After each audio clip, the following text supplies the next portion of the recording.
For I long to see you, that I may impart unto you some spiritual gifts. పౌలు ఏమంటున్నాడంటే, నేను మిమ్మల్ని కలిసి మీకు ఒక కృపావరాన్ని ఇవ్వాలనుకుంటున్నాను, ఎందుకంటే దాని ద్వారా స్థిరంగా నిలబడతారని. మనం ఈ వరం గురించి చదివినప్పుడు అసలు గ్రీక్ భాషలో చూస్తే గిఫ్ట్ అంటే కరిష్మా అని అర్థం. కరిష్మా అంటే ఏ డివైన్,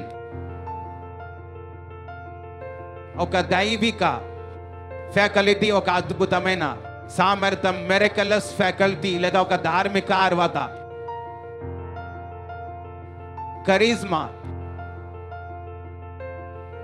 అది ఎలాంటి వరం అంటే మెడికల్ సైన్స్ చేయలేనిది. నీ మానవ స్వభావం లేదా మానవ సామర్థ్యం చేయలేనిది. మీ చదువు, మీ స్కిల్, మీ బుద్ధి లేదా మీ శక్తి చేయలేనిది.